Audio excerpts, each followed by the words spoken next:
Has there ever been a time where you've walked into a scope meeting and instantly wanted to 180 back, back out?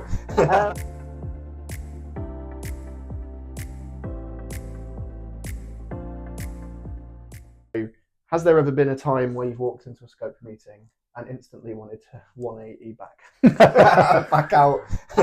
Yeah, I have had that once actually. We not necessarily in a scope meeting, but it was in a secondary meeting where we would put together a proposal for a client, and this is going back about 10 years, and the client was on their way to come and be presented to for this proposal we put together, and we missed something in the spec. It was a one-liner that said we must offer 24-hour phone support for their clients. We thought it was for them. So we read it, and we rang the client to say, look, this is a big part of it. We can't deliver that, but they'd already set off. So they walked in, sat down, and we're all, being polite and everything, knew that this big conundrum, this big reveal was coming up, made them a cup of tea, and we got the tea and coffee order the wrong way around. So whoever wanted sugar or milk, we got that wrong as well. So sat down there, and they hadn't even had time to lift their cups before we sort of broached them and said, actually, we can't do that 24-hour, and they just stood up and walked out. That was it. That's a really big client as well. But we're going back about 15 years, so it was one small omission that we spotted. Why they think a website company should be 24-hour support for whatever they did, whatever they supplied, and they didn't do that themselves. It was very odd. But I think that's an example of expectation. Oh God, it was. It's very embarrassing that, yeah. Mine was a Freudian slip, or at least just a total verbal blunder. Right. Yeah. Which was just one of the early introductory meetings, and they were quite a serious client. At Eyeweb or in your previous? Right. Yeah. Early career. And I was just doing the standard meet and greet, going through. At that point, I was actually selling websites rather than marketing. Right. A mix of the good old days. The good old days. Yeah. Don't touch those. I hate them. I was talking about I think it was audiences or personas or something. My mind wanted to use the classic example of Fred blogs, and for some reason I just blundered Fred West as my example name, and I caught it. I think they were neighbours. I caught it. I did catch it, and I went, "Oh no, not that name. That's a horrible name." And from that point on in the meeting, I was trying to explain things with the voice in the back of my head, just going, "You idiot! What did you say that for?" Trying to say Fred West again. Well, we all do these things, don't we? And it's sometimes hard to get over, but that's what builds. Is that not what builds character? Is it supposedly getting through these horrendous experiences? Generally, those are early career ones. I think the only other kind of exception to that, and it happens very rarely now, is when you walk into a pitch that's bigger than you think it is. There's a recent example of that at Eyeweb, where we went for a website very confidently, thinking it was at a certain scale, to then. And they wanted 5 times that, didn't they? It's 5 times that, and that's a humbling experience. It is weird that I've definitely had that before as well. Not very often, especially not now. We would gauge it very well, but it would qualify, and that's obviously why we do that, even on the sort of very first phone call. But no, there's definitely been some experiences where you've either got the feel of the room wrong, potentially. I mean, I remember the older days where we wouldn't dare mention how much a website might cost at the beginning, and I'd go through the whole procedure of putting a proposal together and offering what then would have been a $4,000 website, and the client said he's got £500 to spend. And if I was only asked it on day one, it would have made a big difference. But and I think again that sort of highlights the point of clients used to just consider what the cost of the website was, not what the value of it is. And how it sort of fits in with into the bigger story, but certainly had some of those experiences. But as you say, you can look back on those and laugh now, but they were terrible at the time. Well, if anything, it kind of shows how important it is to measure your leads. Yeah, good.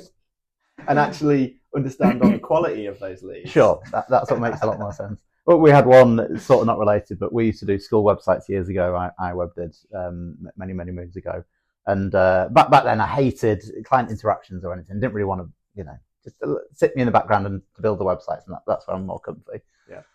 And we had to go to a school and present these websites. So I went with my business partner at the time, and he did all the presenting because that was what he does and did really well. And so we sat there, and I was just at the back with a computer next to me. And in this room of all these computers was about 20 different teachers from that school.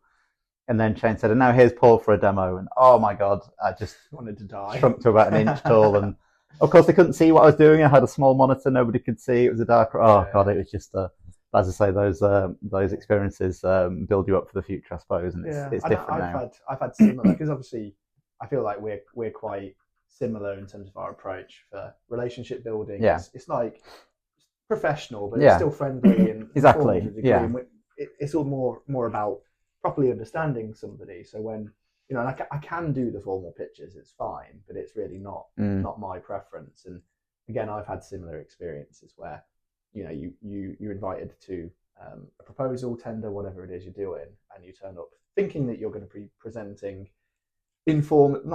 professionally, sat at a table with a screen or whatever, and you end up stood up in front of a room of 10 people, and it's a really like uncomfortable environment because you've got so many eyes on you, and it creates like a difficult environment to actually present things in the way that you want to. And I think in that particular example as well, I literally had drunk a massive coffee before I walked into the door, so I was already feeling a bit on edge from the caffeine intake, and then to have like 10 sets of eyes on me, I was like never more self-aware than I've ever been. Yeah, I'm never a massive fan of that. Because I say I think over a certain number of people, it's not it is the eyes as well, but you can't. In meetings, I really like that relationship that you make, and you can't do that because when it gets over a certain volume, you're not over a certain number of people, and nobody says anything, do they? So, but yeah, and as the number gets bigger, people are less, they're just there for a talk. So I don't like that. I like that sort of one-on-one, or sort of 4 or 5 clients is fine, and then you can really sort of discuss with each of them and find out what the problems are. But when you're just talking, everyone's just there to listen, and that's it. There's no engagement. So but it's been a long time since we've had to do that though, because that's not what we're about. No, it isn't at all. No. So you just mentioned that to start with, you were more product focused. Yeah, just doing the designs. How have you found that transformation then from that to business leader and relationship builder with clients when they first come in? I think as I've sort of gone through my career, I've found that because of the products that we're selling now and service that we're selling is so much more advanced to what it was back then, and because it sits as such value and we've got proof of that, I feel so much more confident in selling that and discussing it with the clients. And I don't feel anymore that I'm selling to a client as such. I feel like I'm helping educate them on what we can provide and how that can help their business. And I think generally, obviously, I've been doing this for a long time. I've changed a little bit as a person as well, from being a bit of an introvert to sort of getting more and more confidence in sitting with clients and explaining to them. And I think once you understand that you know a lot better about this subject matter than they do, and they want to take that in, then they're all ears, and they want to engage in it. Whereas in the past, when we're trying to explain something to them that we didn't fully understand, because one year websites are doing mobile sites with M.dot sites. I don't remember those from ages ago, and then WAP sites, and then going into sort of mobile responsive and that sort of thing.